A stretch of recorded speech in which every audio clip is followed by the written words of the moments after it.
comprendre les implications de l'affaire Epstein, parce que tout le monde se plaint pourquoi cette liste n'est pas sortie, etc. Bon, explication, on va essayer de faire bref, ok? La déclassification de la liste d'Epstein s'est transformée en un cirque. Beaucoup perdent patience et disent qu'on ne verra jamais cette liste. Cela dit, il est important de se poser la question pourquoi cette liste est si importante? Car la réponse à cette question est un cauchemar diplomatique qui pourrait mettre le feu sur le monde entier. On va regarder cette conversation qui a eu lieu dans le plus grand podcast du monde par quelqu'un qui est assez spécialisé dans les sujets Israël, tu vois. Il les connaît bien, l'état profond et tout ça. Et Joe Rogan, qui a le plus grand podcast au monde. Yann Carroll, il a quand même 2 millions et plus de viewers sur YouTube. Hein. C'est pas un petit non plus. Hein. Oui, non, c'est pas un petit, mais à côté de Joe Rogan, c'est... Oui, non, mais c'était juste pour mentionner. Voilà. Voilà. Donc, on regarde ce qui se dit. J'ai trouvé ça intéressant et pertinent dans la soirée. Parmi toutes les informations qui sont divulguées, soi-disant, par cette administration, qu'est-ce qui vous fait douter d'une conclusion sur l'affaire Epstein? Je pense que c'est à cause d'Israël. Quand on creuse vraiment sur Epstein, tout son réseau était israélien. Ehud Barak était l'ancien premier ministre et l'ancien chef des services de renseignement. Attends, doucement, bonhomme. Des renseignements israéliens. Leslie Wexner était l'un des philanthropes pro-israéliens les plus prominents. Toute l'organisation était israélienne, mais je ne dis pas que c'était entièrement Israël. C'était tout un rassemblement du service de renseignement. Et cela ciblait des responsables américains et le président. Et la CIA s'intéressait aussi à ces cibles, du moins des éléments de la CIA. Ils ont certainement eu de l'aide de la CIA. Et ils ont certainement reçu de l'aide de ces organisations criminelles et des services de renseignement. On parle d'Epstein. Hein? Par exemple, Don Bongino, le nouveau directeur adjoint du FBI. Il y a ce clip qui a fait le tour du web où il explique qu'il avait une source en qui il avait profondément confiance. Et c'est un gars informé. Pendant cette interview de Fox News, il explique que cette source lui a dit qu'Epstein travaillait pour une agence du Moyen-Orient. Et je ne sais pas laquelle, mais une au Moyen-Orient. Pour être honnête, nous savions déjà pour qui il travaillait, du moins je le pense. En fait, il doit avoir le même... Il n'obtiendra pas ce poste s'il disait Israël. En gros, Don Bongino, s'il disait que Epstein travaillait pour Israël, il n'aurait pas eu le poste de... Il est dans le FBI là, en ce moment. Parce que Israël a tellement de contrôle sur notre gouvernement. Putain, il parle vite. Sur notre gouvernement en ce moment. Et je ne dis pas que tous les Juifs sont impliqués, soyons clairs. Et toi, Joe, tu ne dis pas ça non plus. Clairement pas, il dit Joe Rogan. Le gouvernement israélien est aussi vulnérable à l'effet de l'État profond que les USA. Ce qu'on dit depuis le début. Mais je dirais que le gouvernement d'Israël est bien... est bien plus vulnérable à cause des personnes qui ont fondé Israël et de la manière dont il a été fondé.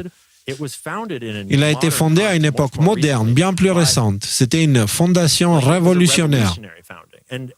Et je peux tout à fait comprendre le désir des Juifs d'avoir cet État. Mais à cause de la manière dont cela s'est fait, les personnes qui ont fondé Israël étaient un groupe de figures du crime organisé américain. La mafia juive qui fournissait de l'argent et facilitait le trafic d'armes pour les obtenir là-bas, car ils avaient besoin d'armes. Donc, quand il dit juifs, rappelez-vous ce qu'on a dit, les crypto-juifs. Donc, ce sont des juifs qui ont été carrément excommuniés du judaïsme, en fait. Voilà, c'était important de le dire, on a parlé de ça. C'était les banquiers Rothschild, on a parlé même la semaine dernière, les barons voleurs en fait. C'était les banquiers Rothschild qui ont envoyé un tas d'argent et ont obtenu la déclaration en premier lieu de la création d'Israël. Et puis les personnes qui ont été là, les trois différentes organisations, l'Irgun, le groupe Lehi et le Haganah, c'était les trois groupes paramilitaires qui ont combattu en Israël et qui sont considérés comme les héros d'Israël. Ce que je comprends. Mais quand Israël a été fondé, Ils ont officiellement désigné l'Irgun et le Lehi comme des organisations terroristes parce qu'ils avaient bombardé des civils. Le premier acte de terrorisme officiel avant qu'ils ne changent la définition. C'est important de voir que la définition moderne du terrorisme trouve ses origines dans des opérations d'Israël. Voilà. Donc, c'était le bombardement de l'hôtel King David, où ces terroristes du Lehi et d'Irgun, ainsi que d'autres, l'un d'eux qui a planifié ce bombardement est devenu plus tard le premier ministre d'Israël. Il bombardait des civils. Quand ce sont les groupes qui se battent pour fonder cette nation, même si tous les Juifs là-bas sont des gens merveilleux, la direction est composée de personnes profondément corrompues depuis toujours.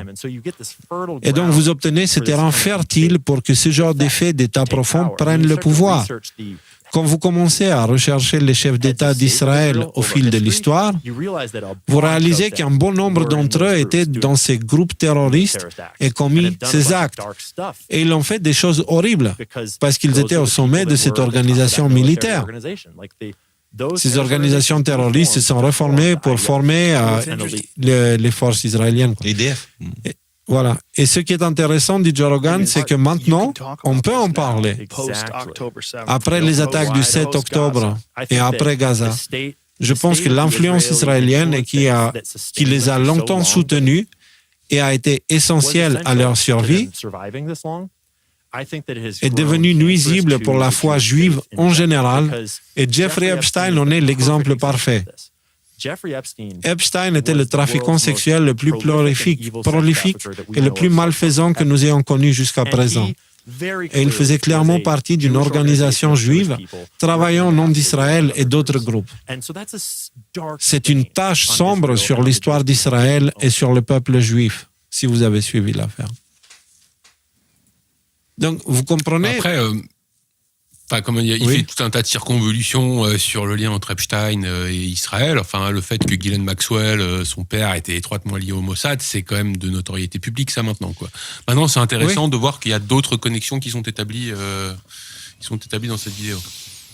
Mais ce que je veux dire, c'est que là, on est dans le plus grand podcast du monde à parler de la création d'Israël, comment il a été créé, et de faire une référence directe au baron voleur, tu vois, la mafia, voilà, et faire référence à des sujets qu'on a abordés dans la série Révélation, tu vois, et voir ça dans le mainstream, comme ça, parce que là, Joe Rogan, c'est du mainstream, il a plus d'audience, lui, que tous les médias TV américains réunis.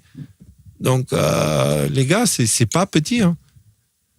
Alors, nous, on avait abordé ces sujets-là, justement, dans Révélation 6, où on avait parlé des origines d'Israël. Dans les Révélations 14, on avait parlé des origines d'Israël. Et dans Révélation 17, on avait parlé de l'importance d'Israël au Moyen-Orient pour l'État profond. Parce que de cette façon-là, ils créent l'élément qui déstabilise là-bas, mais ils ont aussi le contrôle de l'ennemi. C'est-à-dire qu'ils contrôlent à la fois le terrorisme islamique et l'État d'Israël. Et ils les font se taper dessus, ça ramasse des thunes, ça gagne un pouvoir, ça prend du contrôle, ça fait des magouilles, et voilà. Donc on avait abordé tous ces sujets, mais les voir mainstream, là, c'est pas rien, quoi, c'est pas rien. Oui, on avait parlé aussi en parlant de l'opération Shoshana, et si tu veux, il y a une telle... Redis ça, remets-moi, là, l'opération Shoshana, je sais pas si j'étais là. C'est l'opération qui servait à provoquer des actes terroristes en Égypte, sous faux drapeau pour disputer l'Égypte avec tous les pays occidentaux. Okay. Ouais. Mais les actes terroristes, donc du coup, contre les Britanniques et contre les Américains. Donc tu comprends à quel point c'était complexe. Bon, bref, là n'est pas la question.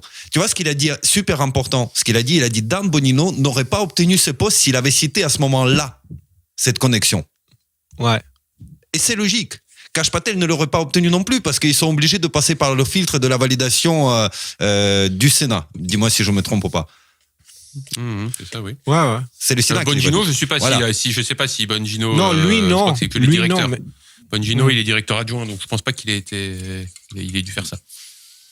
Du moins, maintenant, ils sont en place. Et de toute manière, ces réseaux, il va être exposé. Par contre, il y a encore des obstacles sur la route qui sont à l'intérieur, c'est-à-dire que ce sont les réminiscences des 3 services secrets principaux, le MI6, le Mossad et la CIA, qui sont toujours au contrôle des institutions, enfin, à des points clés des dévoilements de ces documents, comme, par exemple, on en a parlé tout à l'heure. Je sais pas moi, le SDNY, là, je pensais que c'était le bon moment pour en parler, là. Oui, le SDNY, oui, est la fille de l'ancien directeur du South FBI. District of New York. Donc en fait, la cour de justice donc du district sud de New York, qui est en charge d'un certain nombre d'enquêtes de haut niveau. Donc ils ont été impliqués dans les enquêtes sur Epstein, dans les enquêtes sur Anthony Weiner. Et il y a un drop de Q, une fois de temps en temps, on a le droit d'en reparler, qui fait un lien là-dessus. Donc SDNY, importance du contrôle du SDNY, parce qu'on se rend compte qu'effectivement le SDNY, on en a beaucoup parlé dernièrement avec cette histoire de liste d'Epstein qui a été révélée, ils ont en fait retenu tout un tas d'informations. Ils ont dit non mais il y a que ces 200 pages là, en fait il y a rien d'autre, alors qu'on sait très bien qu'il y a des dizaines de milliers de pages, au moins 10 000 pages caviardées qui ont été déjà rendues publiques. Maintenant on aimerait les voir non caviardées. Ouais. Donc on voit que c'est un élément du système de justice qui est utilisé pour faire de la rétention d'informations. Et donc ce drop de Q, c'est le numéro, je ne vois pas le numéro, 4484. Ouais. Donc il nous dit quoi? SDNY, importance du contrôle du SDNY, compétences, collecte de preuves concernant Anthony Weiner. Donc Anthony Weiner, dont on sait qu'il a été épinglé avec son ordinateur portable qui est supposé contenir des éléments très compromettants. Ouais. Compromettant, c'est ça le mot que je cherchais, pour le Deep State, notamment pour Hillary Clinton. Fondation Clinton, justement, on en preuve. Collecte des preuves Epstein. Ukraine, donc ça c'est intéressant. Q, en 2020, nous faisait un lien entre Weiner, Epstein, Fondation Clinton et l'Ukraine, même si ce lien n'est pas encore hyper clair en ce moment. Comme on vient de faire au live de ce soir, hein. Parce que les sujets, on vient de les lier là. L'Ukraine a permis les attentats du 7 octobre. La guerre en Ukraine a servi à financer la déstabilisation du Moyen-Orient. Et toute cette pression a pu être mise à travers les opérations de pot de miel, où ils ont piégé des gens à travers les chantages, etc., qui étaient mis en place par Epstein et d'autres éventuellement, en fait. Et effectivement, donc, ce qui est intéressant à noter, c'est que dans le SDNY, la procureure qui est en charge et de l'affaire Epstein et de l'affaire Puff Daddy et du scandale Russia-Hoax, là, tu sais, là, Russia, donc les fausses allégations qui avaient été menées contre Trump quand il était candidat et pendant sa première présidence, sont toutes dans la main d'une même personne qui s'appelle Maureen Comey et qui se trouve, le hasard comme par hasard, est la fille de... C'est quoi son prénom à Comey? Je l'ai oublié. De James Comey, qui était l'ancien directeur du FBI avant Chris Wray, c'est-à-dire dans l'administration Obama. Donc voilà, un petit monde là qui se tient bien et qui fait bien attention à pas. Et c'est ce même SDNI qui est en train de bloquer la liste d'Epstein actuellement. Et cette histoire-là, comme on l'a vu au dernier live, on a parlé d'une sorte d'insurrection, une sorte de guerre civile au sein des institutions qui désobéissent aux ordres directs de leurs supérieurs hiérarchiques. C'est ça. Tu vois, c'est ce qu'ils sont en train de faire. Trump décide des choses. Là, eux, ils font des réunions entre eux, ils décident le contraire. Sauf qu'ils n'ont pas le droit, en fait. Tu vois. Et donc, là, ils sont vraiment en train de se mettre dans des galères de plus en plus importantes. Alors, là, c'est une raison pour qu'ils se fassent arrêter carrément. Ce type d'insubordination dans l'administration, quoi. Alors, il y a autre chose qui se passe, parce que toutes ces choses-là, on a dit que le Mossad et la CIA, ils travaillent ensemble. Okay? Et on a parlé de l'implication de la CIA. Regardez la nouvelle qui est sortie, alors je ne sais pas si c'est aujourd'hui ou hier. Le CIA entame une purge inspirée de l'histoire Dodge. Donc, ce que Elon Musk fait au reste du gouvernement, lui, là, je ne me rappelle plus comment il s'appelle, le nouveau directeur de la CIA. Radcliffe, il est en train de faire la même chose à la CIA. Donc, il dit, la CIA entame une purge inspirée de l'affaire Dodge, les employés étant contraints de rendre leur badge. L'agence centrale de renseignement, donc la CIA, est la dernière à avoir été touchée par une vague de licenciements de fonctionnaires fédéraux en période d'essai. 3 personnes informées des licenciements ont déclaré au New York Times que les agents de la CIA embauchés au cours des 2 dernières années sont convoqués dans des locaux hors site, licenciés et contraints de remettre leur badge au personnel de sécurité, ce qui leur enlève aussi la diplomatie qui couvre leur mission. Tu sais, genre l'impunité, en fait, de toutes les saloperies qu'ils font dans leur mission. Après, le fait que ce soit des jeunes agents, est-ce que c'est forcément quelque chose qu'il faut prendre au pied de la lettre ? De 2 ans, c'est-à-dire que ce sont ceux qui ont été pris ces derniers temps pour organiser des choses de ces derniers temps. Ils commencent par les plus apparents. Si ils commencent, ouais, c'est le début. Ouais. Les plus, et du moins les moins ancrés, en fait. Alors, pour conclure... Juste pour revenir sur ce que tu disais, juste Nico, tu sais, sur le fait que oui, peut-être qu'il y a des insubordinations et tout ça, c'est vrai. Après, peut-être que tu peux les virer, mais en ce moment, on voit aussi cette espèce de phénomène où il y a tout un tas de juges, la plupart du temps, c'est des juges qui ont été nommés par les Obama et les Biden et compagnie, qui font obstruction à ça et qui te disent ah non, là, la décision que Trump t'a pris là, hop, moi j'interdis de faire ça et je juge que c'est pas possible et que donc en fait tout ce que t'as décidé de faire, t'as pas le droit de le faire. Et donc là, il y a des batailles juridiques qui s'en poursuivent. Et juste, je prends une seconde pour vous raconter la dernière qui m'a bien fait sourire. Trump a dit ouais, on vous enlève toutes les cartes de crédit à je sais plus quel département. Le juge il a dit non, vous n'avez pas le droit d'enlever les cartes de crédit. Trump il a dit d'accord, on vous laisse les cartes de crédit. Par contre maintenant on met un plafond à $1. Et donc maintenant il y a plein de cartes de crédit qui sont plafonnées à $1 de dépenses. On va contourner. Alors moi je vais donner une conclusion et vous me dites ce que vous en pensez. Vous voyez, parce que l'idée c'était pourquoi la liste d'Epstein n'est pas encore sortie. Ok. Comme tout le monde attendait et que ça change du jour au lendemain. Vous voyez, si l'on parle d'Epstein et de sa liste, on va inévitablement parler d'Israël. Et si l'on parle d'Israël, on va inévitablement parler du Mossad. Et si on parle du Mossad, on va inévitablement parler des services de renseignement, de leur application dans la création de guerres pour des détournements de fonds, de la corruption profonde de l'OTAN. Vous voyez, comme on le dit depuis le début, on ne parle pas de l'arrestation du petit leader au coin de la rue, mais de la fin d'un complot qui trouve ses origines dans la version de l'histoire qui n'a pas d'autre camp que celui de l'être humain. Pas la version de l'histoire écrite par les vainqueurs, tu vois. Dans tous les cas, d'une façon ou d'une autre, la vérité sortira. Mais là, pour l'instant, la raison pour laquelle il y a autant de résistance, c'est parce qu'encore une fois, il y a des guerres qui ont été créées en utilisant Epstein comme moyen de pression. Epstein piège des personnalités politiques. Après, on les fait chanter pour pousser à la guerre. Et donc, ça veut dire, s'ils révèlent ça, les États-Unis, ils se mettent le cul à l'air d'un point de vue diplomatique avec le monde entier. Vous vous rendez compte aussi. Et Israël, il se fait écarter. Donc, ce n'est pas une petite chose. Et si elle sort du jour au lendemain, c'est le chaos dans le monde entier. Progressivement, on est en train d'apprendre qu'il y a une corruption mondiale. En fait, j'ai l'impression que dans le narratif, ils essayent de mettre dedans l'idée de cette entité qui vient corrompre les États pour que les gens puissent faire la différence entre l'État profond et population. Pour qu'on ne parte pas en chaos comme ça. Parce que si c'est le cas, par exemple, la France, si les gens non français jugeaient les Français basés sur les guerres que la France a fait, en fait, c'est stupide, parce que ce n'est pas les gens qui ont voulu ces guerres-là. Tu vois ? Donc, ils essayent de séparer Ouais. Juste un truc que je voulais dire, tous les impatients qui disent « Ouais, il y en a marre, il n'y aura rien », même si je comprends un petit peu leur impatience.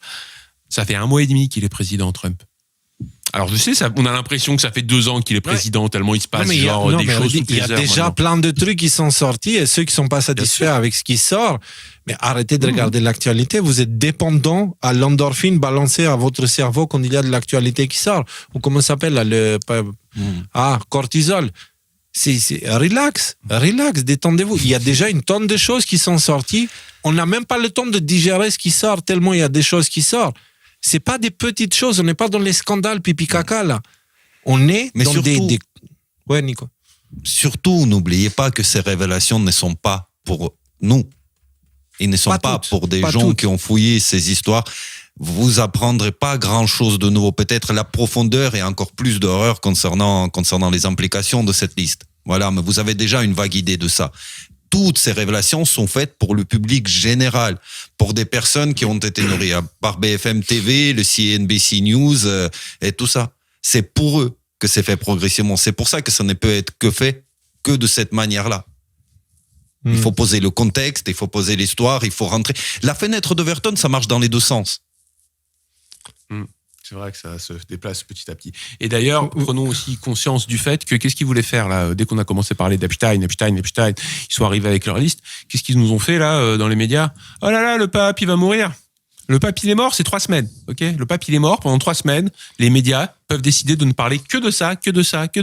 Et d'enfoncer là sous une pile d'informations qui n'a pas d'importance les choses intéressantes. Donc il faut aussi jouer avec le fait que les gens qui vont se faire exposer à un moment ou à un autre, en tout cas c'est ce qu'on appelle de nos vœux, ils ont encore quelques cartouches en main, ils ont encore quelques cartes pour essayer de limiter le scandale, d'en limiter la portée, des choses comme ça. Et il faut aussi prendre tout ceci en compte.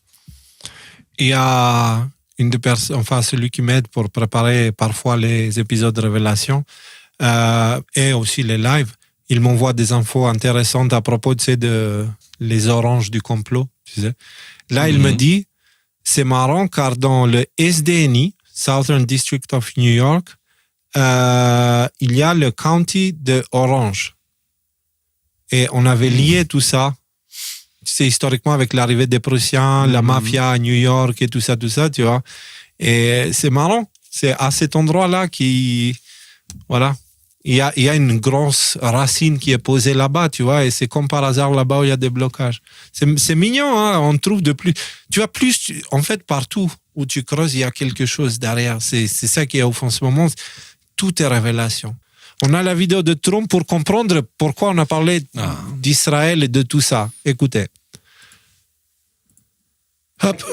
Vous avez reçu Hillary, McCrory et Keir Starmer à la Maison Blanche, la semaine dernière. Tous deux ayant salué votre courage et votre conviction pour mener un chemin de paix. Cela impliquerait cependant de renouer des relations diplomatiques avec la Russie. Ce que les dirigeants précédents n'avaient pas eu la détermination de faire. Qu'est-ce qui vous a donné le courage moral et la conviction de vous avancer et de diriger cela? Ah, j'adore ce type. Bon, avec quel journal? One American News, blablabla, blablabla. Ok. Bonne question. C'est un chemin vers la paix. C'est un chemin pour résoudre quelque chose. Et je sens qu'en tant que chef de ce pays, j'ai l'obligation de le faire. De plus, vous savez, nous sommes très impliqués. Nous nous sommes impliqués. Il est regrettable que nous nous sommes impliqués car il n'aurait jamais dû avoir l'implication ni de guerre et il n'y aurait pas dû avoir d'attaque du 7 octobre. Cela ne serait jamais arrivé. Quel rapport en fait? Pourquoi d'un coup? Je sens qu'en tant que chef, j'ai l'obligation de le faire. De plus, vous savez, nous sommes très impliqués. Il est regrettable que nous soyons impliqués car il n'aurait jamais dû avoir l'implication ni de guerre. Et il n'aurait pas dû y avoir l'attaque du 7 octobre. Cela ne serait jamais arrivé. Comme vous le savez, l'Iran était fauché. Il n'avait pas d'argent à donner au Hezbollah et au Hamas, les organisations qu'on a dit au dernier épisode de Révélation, qui sont la façade de l'État profond, l'infiltration de l'islam par l'État profond. C'est justement des groupes comme le Hezbollah ou le Hamas. Et donc il te dit, il n'avait pas d'argent l'Iran, il n'aurait pas pu financer une telle chose. Comment ils ont pu le faire? Grâce à ta petite guerre là. Me prends pas pour un con. Ils étaient complètement fauchés. Et puis sous Biden, ils sont devenus riches comme Crésus. Ils sont passés de fauchés à 300 milliards de dollars en 4 ans. Et ils ont donné beaucoup de cet argent. Et regardez ce qu'il s'est passé. C'est aussi un vrai désordre que nous espérons pouvoir résoudre.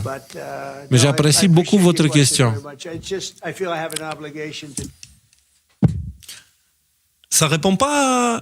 Attends, ça répond pas au truc qu'il avait posé Zelensky. Il a dit, ouais, mais on n'a pas reçu tout cet argent. Non, nous avons reçu que la moitié. Aussi, ouais, parce qu'une partie a été détournée pour aller là-bas. Les gars, si on creuse de ce côté-là, je pense il y a beaucoup plus à sortir en termes de compréhension de l'image dans l'ensemble. Oui, Rudy. Ce que je voulais dire, c'est que là, il était question de l'Iran et on n'en a pas parlé ce soir, mais une des dernières déclarations qu'il a fait Trump, là, genre récemment, là, hier ou aujourd'hui, c'est de dire bon, maintenant, on va s'occuper de l'Iran, en fait, et notamment du deal nucléaire iranien, qui est tout à fait problématique. En gros, il leur dit bon, soit vous renoncez au deal nucléaire iranien, soit va y avoir voilà, ça va chauffer pour vos fesses, quoi. En gros, c'est ça qu'il leur dit. Donc là, il est en train de taper du poing sur la table vis-à-vis de l'Iran. Et c'est un nouveau champ diplomatique qui s'ouvre dans l'administration Trump. Et je voulais juste le mentionner parce qu'on risque d'en reparler probablement au prochain live, certainement.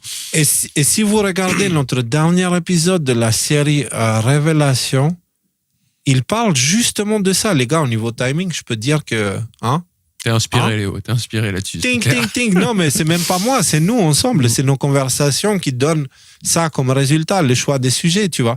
Et là, on a parlé justement de ça et de l'implication de l'Iran, comment l'Iran a été infiltré, comment l'Iran a été utilisé comme machine à laver de l'argent pour l'État profond. Et il te dit quoi maintenant, Trump, dans cette rencontre-là? Il te dit, mais comment ils étaient fauchés à l'Iran. Donc, j'avais réussi à couper les finances de l'État profond, de l'islam, de l'infiltration à l'islam, en fait. J'avais réussi à couper les fonds de ce truc-là avec justement l'arrestation de la famille Saoud, tu vois, parce que eux, ils ont été... Pas que, tu sais, on avait parlé aussi des liens avec Benghazi, tu te souviens, les grosses plaquettes des grosses mallettes de billets, là, de la Croix-Rouge et tout ça. On en a couvert des sujets quand même, hein. On en a dit quelques-unes des conneries, mais on a dit aussi pas mal de trucs qui tombaient juste, quoi. Oui, Nico. Attends, mais par rapport au précédent live, c'est un peu dingue parce que là, Mohamed Ben Salman, vous savez ce qu'il a déclaré? Non. En une déclaration, il a tué le wahhabisme. Il a dit quoi? Personne ne doit se permettre d'interpréter le Coran pour les autres. Et il dit l'islam, c'est la relation entre l'individu et le Dieu. Il tue le wahhabisme. C'est-à-dire qu'il tue cette école. Là, il a dit là. Il a dit là, c'est Idrissa Berkane qui l'a relayé. Et c'est énorme parce que wahhabisme, c'était un truc extrêmement sectaire, extrêmement, tu vois, la lecture littérale du Coran seulement par des mecs qui sont autorisés à l'interpréter, machin, etc. Pour tous les autres, mais c'est énorme. Je veux dire, spirituellement et religieusement, c'est une révolution pour l'Arabie Saoudite, ce genre de déclaration. Et vous voulez savoir une autre déclaration que je trouve rigolote? Regardez l'autre, le Trudeau, là. Donc, je remets le volume. Personne au Canada devrait avoir peur de se proclamer sioniste. Je suis sioniste.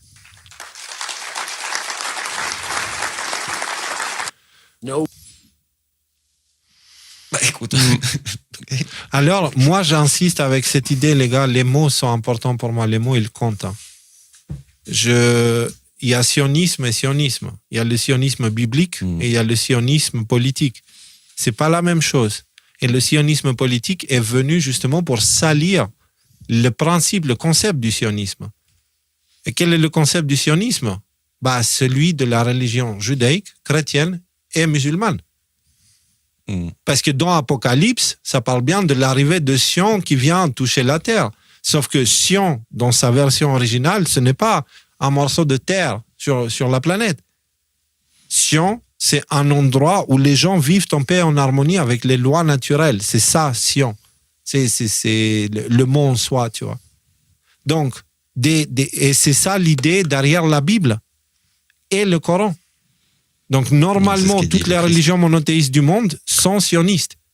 Mais ces malades mentaux, ils ont pris cette idée-là, ils ont dit « mais si on regarde les textes et tout, comme les wahhabistes avec leur code et leur interprétation, eux, ils ont interprété autrement. Non, Sion, c'est en Israël, c'est comme ci et c'est comme ça, machin. » Ils ont créé et ils ont pris le contrôle de cette terre. Cette terre qui est très importante, qu'on pourrait explorer un jour dans un Y-Files, justement, parce que ce que j'ai compris, les gars, vous allez halluciner, mais celui qui contrôle cette terre a une autorité supérieure sur le reste du monde. Et c'est pour ça que tout le monde se prend la tête pour choper cet endroit. Les chrétiens le voulaient, les juifs le voulaient, les musulmans le voulaient, les bouddhistes n'en ont rien à foutre parce que justement, ils ne cherchent pas à dominer. Mais il y a un truc, et c'est... ça s'explique. D'un point de vue mystique, ça s'explique, cette obsession avec cette terre. Oui. Mais en plus, là-bas, ils ont une super boîte de nuit avec de la super bonne musique. Et ils ont appelé ça la buée, parce que c'est la condensation. C'est la condensation, ouais. Dans la buée. Ouais, j'étais triste, je l'ai Merci Rudy. Merci Rudy. Tu as sauvé ma réputation ce soir. Voilà.